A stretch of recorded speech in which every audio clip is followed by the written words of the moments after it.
Magugulat ka sa makikita mong pinakamalalaking mga abandonadong mga cities sa mundo. Sa takbo ng kasaysayan ng tao, ang mga sibilisasyon ay dumating at nawala. Walang nagtatagal magpakailanman, ngunit may mga bagay, lugar at buhay na nawala at nag-iiwan ng hindi maaalis na epekto sa tanawin ng mundo. Ang partikular na interes sa isang taong gusto lang mag-explore, ay ang mga lungsod at sibilisasyong dating nabuhay at umunlad at ngayon ay naging walang laman na may mga gusali at istrukturang nakatayo na parang mga paalala ng buhay. 10 pinakamalaking abandonadong lungsod, o mga ghost town sa mundo. Ito po ang Lay PH, please subscribe for more videos. Pyramiden, Svalbard, Norway. Sa Norwegian Arctic matatagpuan ang dating lungsod ng pagmimina ng karbon. Ito ay ibinenta ng Sweden sa Unyong Sobyet noong 1927, at sa panahong iyon ang populasyon ay karamihan ay binubuo ng mga minero mula sa Russia. Sa tuktok ng lungsod, mayroong humigit kumulang 1,000 residente ng lugar at maraming mga kultural at panlipunang hub, tulad ng isang sinehan, library, isang greenhouse ng komunidad, at marami pa. Ngunit pagkatapos ng pagbagsak ng USSR noong 1991, dahan-dahan nawala ang Pyramiden.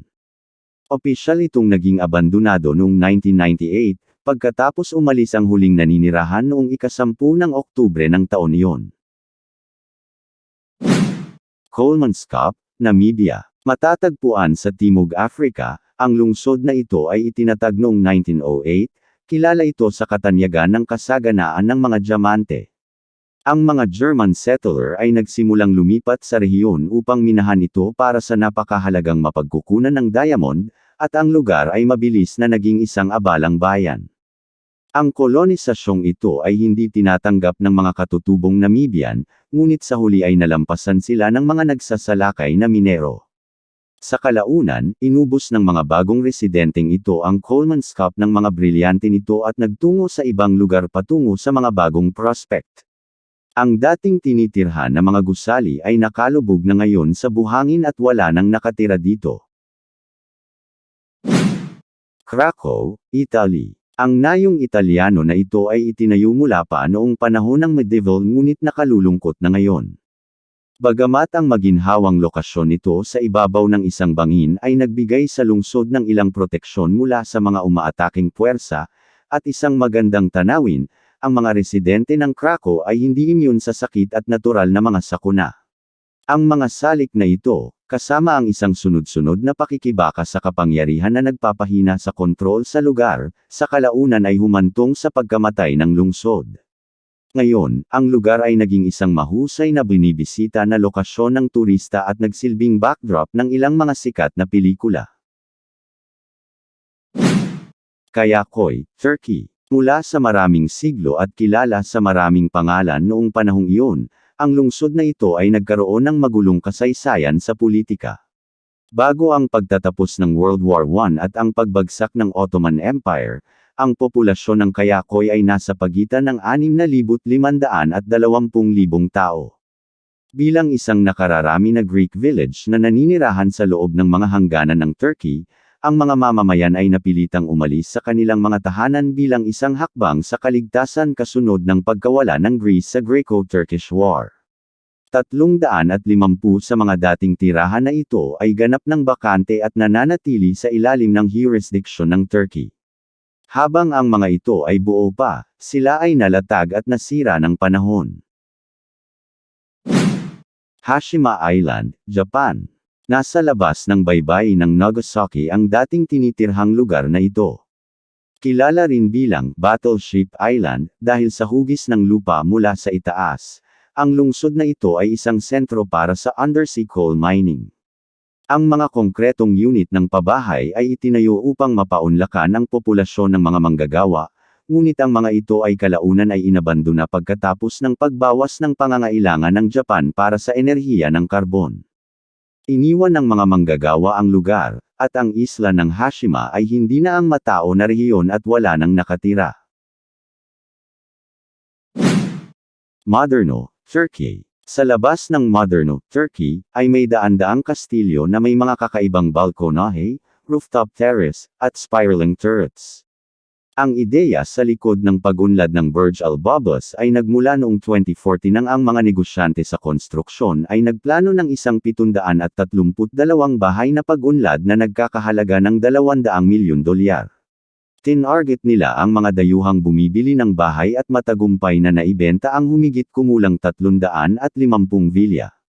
Ngunit nang bumaba ang presyo ng langis noong 2008 at ang Turkey ay humarap sa tumataas na inflation at kaguluhan sa politika, ang mga mamumuhunan ay nag-backout, at ang mga developer ay nalugi. Ang natitira na 587 ay bahagyang natapos na mga kastilyo. Pero dahil ang infrastruktura ng ari-arian ay hindi kailanman natapos, at ang pag-unlad ng Burj Al Babas ay nananatiling isang ghost town ngayon. Tianducheng, China. Itinayo bilang isang napakalaking luxury housing development, tinutularan ng Tianducheng ang sikat na French City of Lights sa lahat ng bagay mula sa period-correct architecture hanggang sa 300-foot-tall miniature Eiffel Tower, dahil ito ay replika ng Paris. Mayroon pa itong replica fountain mula sa Luxembourg Gardens. Ngunit ang lungsod na maaaring humawak ng 10,000 residente ay nanatiling halos inabandona na ngayon, maliban sa mga empleyado ng isang malapit na French-themed amusement park. Pripyat, Ukraine.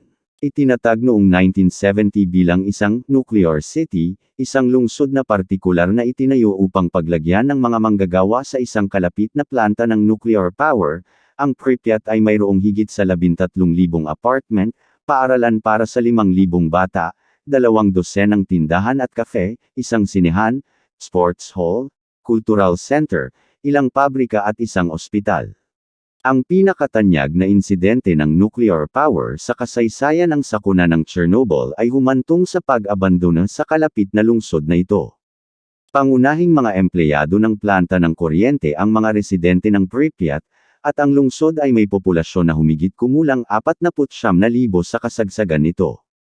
Ngunit nang sumabog ang reactor noong 1986, ang mga pamilyang nakatira sa paligid nito ay kailangang lumikas mula sa nakakalason na lugar. Bagamat walang mga tao ang nagtangkang muling manirahan sa lungsod, nagsimulang kumalat ang wildlife pagkatapos ng insidente. Ashgabat, Turkmenistan. Ang Turkmenistan ay isang dating bansa ng Soviet Union na may pinuno na ikinumpara kay Kim Jong-un ng North Korea.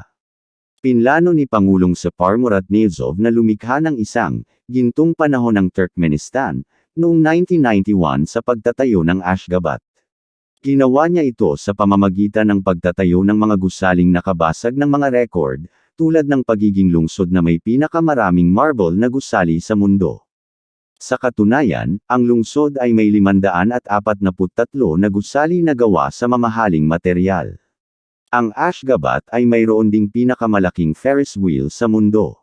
Ngayon, ang lungsod ay tinutukoy bilang the City of the Dead, dahil ito ay tila walang laman. Ito ay sa isang bahagi dahil sa nakahiwalay na kultura ng bansa. Ang Turkmenistan ay isa sa mga bansang hindi gaanong binibisita sa mundo. Kangbashi, Ordos, China. Bagamat hindi ganap na desyerto, ang distrito ng Kangbashi sa lugar ng Ordos sa Inner Mongolia, China ay hindi kailanman nakamit ang civic status kung saan ito idinisenyo. Ang mahusay na pag-iisip ng arkitektura at masalimuot na disenyo ay magpapapaniwala sa iyo na mayroon itong daan-daang libong residente, ngunit sa katotohanan ay ilang libong tao lamang ang nakatira dito, at ito ay tila isang ghost town na inabandona na. Ngunit ang distrito na binalak na magtirahan ng higit sa 1,000,000 tao ay kasalukuyang naninirahan sa mas mababa sa 100,000, at wala pa ito sa kalahati patungo sa layunin ng distrito na magkaroon ng 300,000 katao sa 2020. Sa kabila ng lahat ng kanilang pagsisikap, ang mga skyscraper at residential na gusali ng Kangbashi ay nananatiling walang laman.